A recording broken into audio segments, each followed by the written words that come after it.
दोस्तों, social media पर राहुल गांधी की एक वीडियो काफी तेजी से वायरल हो रही है। वायरल वीडियो में राहुल गांधी मान्यवर कांशीराम साहब के बारे में ये कहते हुए नजर आ रहे हैं कि कांशीराम जो साहब है वो दलित इंप्रेशन के बिना कुछ भी नहीं है। यानी अगर दलित नहीं होता तो कांशीराम साहब का भी कोई अस्तित्व नहीं होता।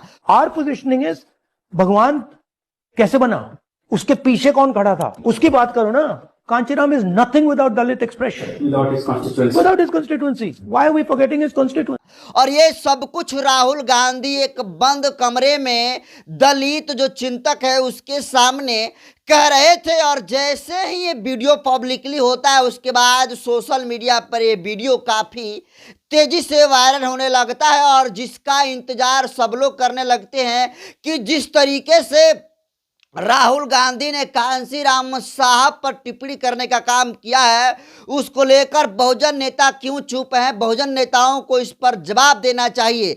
लेकिन दोस्तों, आपको बता दूं कि देखिए इस वक्त की सबसे बड़ी अपडेट यह है कि देखिए राहुल गांधी के कांशीराम साहब पर जो बयान दिया है उन्होंने, इसको लेकर Bhim army chief Azad Samaj party के राष्ट्रीय अध्यक्ष चंद्रशेखर आजाद ने अब तक का सबसे बड़ा बयान दिया है। और इंडिया अलायंस को जो है टारगेट करते हुए जो चंद्रशेखर आजाद हैं वो कह रहे हैं कि ये इंडिया अलायंस वाले के जो मुख्य नेता है, कांग्रेस के बड़े नेता जो राहुल गांधी है, वो कह रहे हैं कि जो मानवर श्री कांशीराम साहब हैं वो दलितों के इंप्रेशन के बिना कुछ भी नहीं है।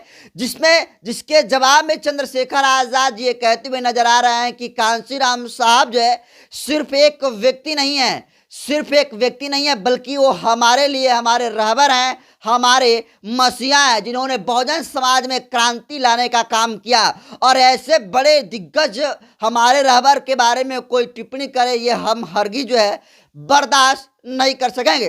दोस्तों, आप भी इस वीडियो को देख सकते हैं। ये जो लोग इंडिया अलायंस के लोगों ने बड़ी बड़ी बातें की, एक बात मुझसे चुभी है और मैं दिल में कोई बात नहीं रखता। कांग्रेस के एक बड़े नेता ने कहा, अभी उनकी वीडियो वायरल हो रही है, मैं उनको सलाह भी दूंगा कि उन्होंने ये कहा अगर वो बंद कमरे में कोई अपनी डिबेट कर रहे हैं, कोई चर्चा कर रहे हैं तो उसका प्रदर्शन ना करे, किसी के सम्मान को ठेस पहुंच सकती है। उन्होंने कहा कि कांशीराम बिना दलित एक्सप्रेशन के कुछ नहीं है। उनको नहीं पता कि कांशीराम एक व्यक्ति नहीं है, हमारे लिए वो हमारे रहबर है मान्यवर कांशीराम साहब। शायद उनके जैसा बिरला कोई दुनिया में पैदा हो जिन्होंने स्वयं समाज में क्रांति पैदा करती है। ऐसे मान्यवर कांशीराम साहब का नाम भी सम्मान से लेना चाहिए। आपके बंद कमरे की डिबेट है, आप बड़े लोग हो, आप कह सकते हो, लेकिन हम भी इज्जत रखते हैं। हमारे दिल में भी अपने महापुरुषों के प्रति सम्मान है। किसी के सम्मान तो खिलवाड़ नहीं करनी चाहिए। तो देखिए किस तरीके से चंद्रशेखर आजाद ने जो राहुल गांधी ने मानवर श्री कांशीराम साहब को जिस तरीके से नीचा दिखाने का काम किया है, जिस तरीके से कांशीराम साहब को ऐसे रिप्रेजेंट करके दिखाया है जैसे मानो कांशीराम साहब सिर्फ दलितों के नेता हैं। लेकिन दोस्तों, आपको बता दूं कि देखिए कांशीराम साहब पूरे बहुजन समाज की बात करते थे, 85% की बात करते थे, दबे कुचले और हाशिए पर खड़े लोगों की आवाज उठाते थे, शोषित और वंचितों के हक में बोलते थे। और इसीलिए पूरे देश के लोगों के दिलों पर राज मान्यवर कांशीराम साहब करते थे और पूरे बहुजन समाज के लोगों का समर्थन मान्यवर श्री कांशीराम साहब को मिला। उनको पार्टी बहुजन समाज पार्टी को मिला, जिसकी वजह से उत्तर प्रदेश जैसे बड़े राज्यों में 4-4 बार जो है मुख्यमंत्री का जो है कमान बहन कुमारी मायावती ने संभाली, जिसकी असल वजह जो है मान्यवर श्री कांशीराम थे, जिन्होंने बहुजन हिताय और बहुजन सुखाय के नारा को लेकर आगे चला। लेकिन जिस तरीके से राहुल गांधी ने अपनी निजी मानसिकता को दिखाते हुए मान्यवर कांशीराम साहब पर उचित टिप्पणी किया और ये कहा है कि कांशीराम साहब सिर्फ जो है दलितों के नेता है, वो दलित इंप्रेशन के बिना कुछ भी नहीं है। तो इसको लेकर लगातार सोशल मीडिया पर राहुल गांधी के बारे में लिखा जा रहा है कि राहुल गांधी तुम शर्म करो राहुल गांधी, तुम माफी मांगो। जिस पर जो है चंद्रशेखर आजाद ने भी बड़ा बयान दिया और चंद्रशेखर आजाद ने स्पष्ट कर दिया है कि अगर आप कोई बंद कमरे में डिबेट करते हैं तो इसे आप पब्लिकली मत करिए, इसको प्रदर्शनी में आप मत दिखाइए, अन्यथा वो हमारे रहबर हैं, वो हमारे मसीहा हैं। और आपको बता दूं कि देखिए जिस तरीके से जो राहुल गांधी ने टिप्पणी करने का काम किया है, उसको लेकर लगातार जो है राहुल गांधी को सोशल मीडिया पर ट्रोल हो रहा है। और लोग अब सवाल खड़ा कर रहे हैं कि सोचिए, जो राहुल गांधी भारतीय संविधान की बचाने की बात कर रहे हैं, संविधान के नाम पर लोगों से खुद इंडिया अलायंस को जो है वोट देने की अपील कर रहे हैं, तो उनकी नीच मानसिकता, तुच्छ मानसिकता जो है इसी से लगाई जा सकती है। वो कह रहे हैं कि कांशीराम साहब जो बहुजनों के सबसे बड़े नेता में से एक हैं, ऐसे व्यक्ति के बारे में, ऐसे रहबर और मसीहा के बारे में राहुल गांधी का इस तरीके से बयान आता है कि वो दलित के बिना कुछ भी नहीं है, जबकि उन्होंने पूरे बहुजन समाज के लिए काम किया है। तो कहीं ना कहीं जो राहुल गांधी संविधान बचाने की बात कर रहे हैं, संवैधानिक मूल्यों की बात कर रहे हैं, उनके बातों में बिल्कुल जो है अब 85% की जनता विश्वास नहीं कर सकती है।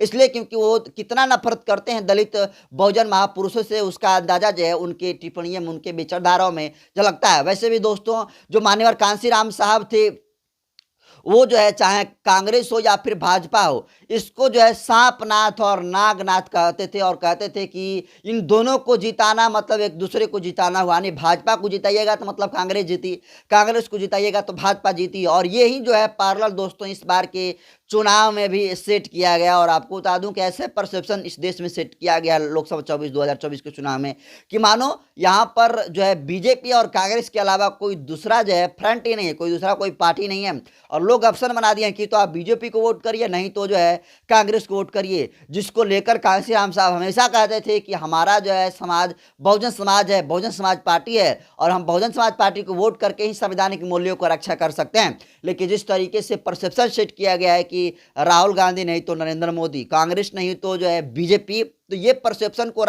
जो कांशीराम साहब थे पहले समझ गए थे। और शायद कांशीराम साहब कांग्रेस को सांपनाथ और बीजेपी को नागनाथ बोला था। इसी से जो है कह सकते हैं कि जो राहुल गांधी इसी बयान से जो है इन्हीं की विचारधारा से, कांशीराम साहब की विचारधारा से जो है मान सकते हैं थोड़ा स्तब्ध हुए होंगे और थोड़ा इस तरीके से किसी तरीके से टारगेट करने की कोशिश कर रहे होंगे माननीय कांशीराम साहब को। और मौका नहीं मिल रहा था, लेकिन उनको मौका मिला और दलित चिंतकों के सामने वो ऐसी बात कह डाले जिसकी वजह से सोशल मीडिया पर राहुल गांधी को ट्रोल का सामना करना पड़ रहा है। वैसे भी दोस्तों, ये कांग्रेस भले ही संविधान बचाने की बात करती है, लेकिन सबसे पहला संशोधन जो है कांग्रेस के ही समय में हुआ है।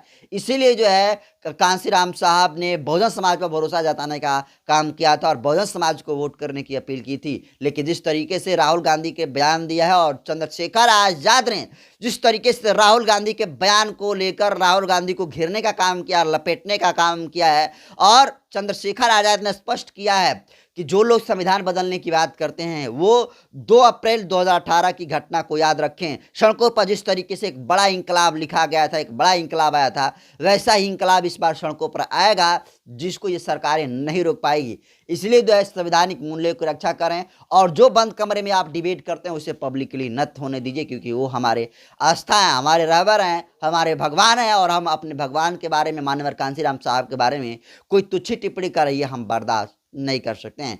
फिलहाल जिस तरीके से कांग्रेस के जो बड़े लीडर्स हैं, राहुल गांधी ने वो कांशीराम साहब पर बयान दिया है और उसको लेकर जो चंद्रशेखर आज़ाद हैं उनको घेरने का काम किया है और उनको बताने का काम किया है कि जो कांशीराम साहब थे वो बहुजनों के लिए नेता थे या फिर दलितों के नेता थे। और एक शब्द में जो है जो चंद्रशेखर आज़ाद ने वो समझा दिए हैं राहुल गांधी को। तो इसको आप कैसे देखते हैं कमेंट कर दीजिए। राहुल गांधी के इस बयान को आप कैसे देखते हैं कमेंट कर दीजिए। वीडियो जनतंत्र खबर के यूट्यूब चैनल पर देख रहे हैं तो चैनल को सब्सक्राइब कर लीजिए। फेसबुक पेज पर देख रहे हैं तो पेज को फॉलो कर लीजिए। बाकी मैं नरेंद्र बसंत हूँ, कैमरा साथी हैं विकास बसंत जी। बहुत बहुत धन्यवाद।